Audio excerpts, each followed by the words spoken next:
Hello there, my name is Solmaz and you are listening to Tabling Thoughts podcast. In this podcast, I talk about my experiences as a relationship coach and psychotherapist. The little things that I noticed in my clients' day-to-day lives, which may affect the quality of their lives and relationships enormously, and for some reasons, they don't pay that much of attention to them. As I mentioned, I'm a relationship coach and I also practice as a psychotherapist in Ontario, Canada.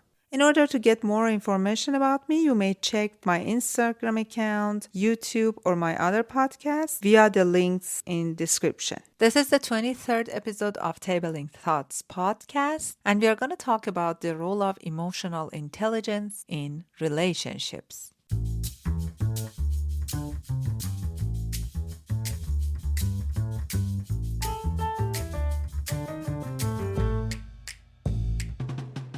Today's topic is one that holds immense potential to transform not only the way we connect with each other, but also the way we see ourselves. We're going to dive into the power of emotional intelligence in our relationships. Think for a moment about the most fulfilling relationships in your life, whether it's with a partner, a friend, a family member, or even a mentor. What makes those relationships work? Is it the way you can talk openly with each other? The sense that they understand you even when you don't have the perfect words? Or maybe the way conflicts are handled with care and respect instead of resentment or anger. These are all examples of emotional intelligence at play. Emotional intelligence, often called EQ, is the ability to recognize, understand, and manage our own emotions while also tuning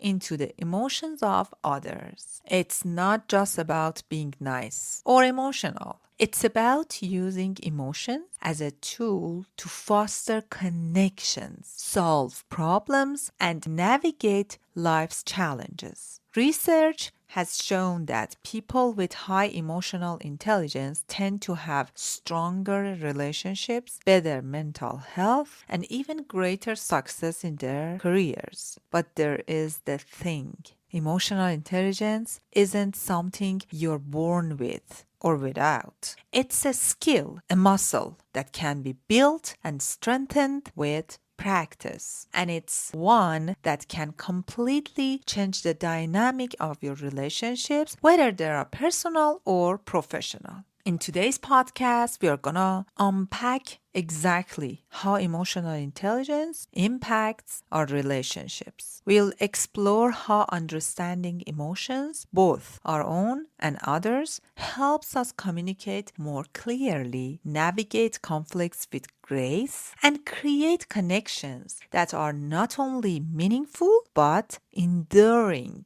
I will also walk you through some actionable strategies to start cultivating emotional intelligence today. Some practical tips that you can use to bring more understanding, empathy, and harmony into your interactions. So, whether you're here to deepen your personal relationships, become a better communicator at work, or simply understand yourself on a deeper level, this episode will have something valuable for you. Let's get ready to unlock the power of emotional intelligence and take your relationships to a whole new level.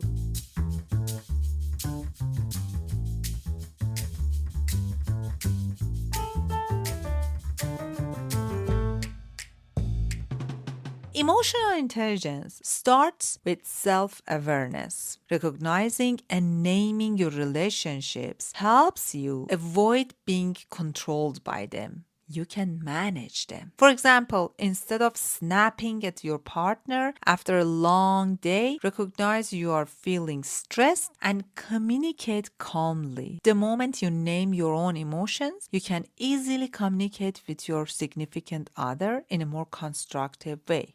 Emotional intelligence helps you to have more empathy and connection. EQ helps you step into someone else's shoes. When you understand how others feel, you respond with empathy, not judgment. For example, a friend shares they're upset, but instead of giving advice immediately, you first listen and validate their feelings. EQ facilitates conflict resolution. Emotional intelligence allows you to manage conflicts without letting emotions escalate. Instead of blaming, you focus on solutions. For instance, in an argument with a colleague, you recognize their frustration and respond constructively rather than defensively. People with high EQ are better communicators because emotional intelligence enhances both verbal and nonverbal communication. You become better at expressing yourself clearly and reading others' cues. For instance, understanding that a quiet partner might be overwhelmed, not indifferent. That helps you to avoid misinterpretation.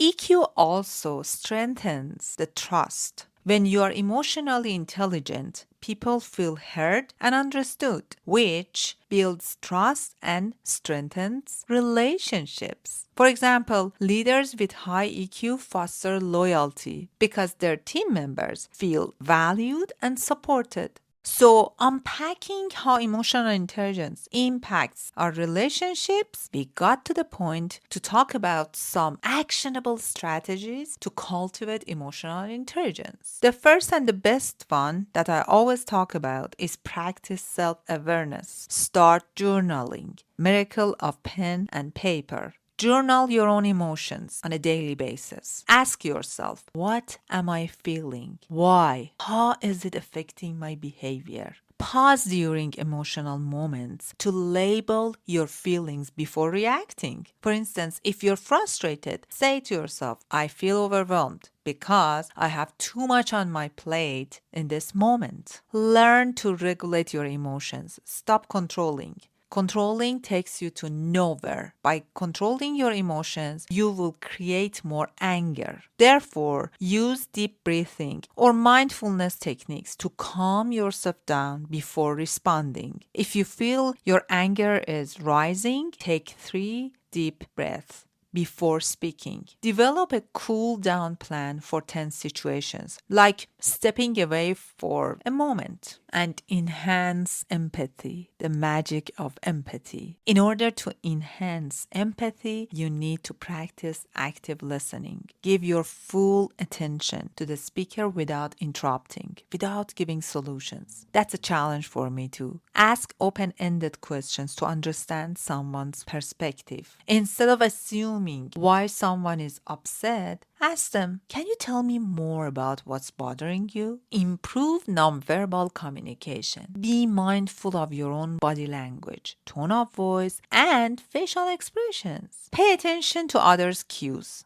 like crossed arms or a hesitant tone, to gauge their emotions. For example, when someone is avoiding eye contact, check in with them gently, saying, you seem quiet. Is something on your mind? Learn to resolve conflict constructively. Focus on understanding the other person's perspective rather than proving you're right. Use I statements to express how you feel without blaming. Instead of saying, you never listen to me, say, I feel unheard when my concerns aren't acknowledged. Seek feedbacks and reflect. Ask people you trust how they perceive your emotional responses and communication style. Use their feedback to identify areas for growth. For example, a friend might say, sometimes you interrupt when I'm sharing, and you can work on being more patient. And last but not least, cultivate gratitude and positivity. Practice finding positive aspects in relationships. Even during challenges, express appreciation regularly. For instance, tell your partner, I really appreciate how supportive you were today. My friends, emotional intelligence is not a magic fix, but it is a powerful tool that can profoundly impact the quality of your relationships. By developing self-awareness, empathy, and emotional regulation, you can foster deeper conversations and navigate life's challenges with more grace and confidence. If you take just one step today, whether it's pausing to identify your emotions or listening more attentively, early, you are already building the foundation for better relationships. Remember, emotional intelligence is a skill that grows with patience, and every effort you make brings you closer to a more connected and harmonious life. Thank you for joining me on this journey of self development. If this episode resonated with you, I would like to hear your thoughts or stories about how emotional intelligence has impacted your relationships. Share them with me on social media or on any application podcast you're listening right now in the comments. And until next time, take good care of yourself and stay mindful.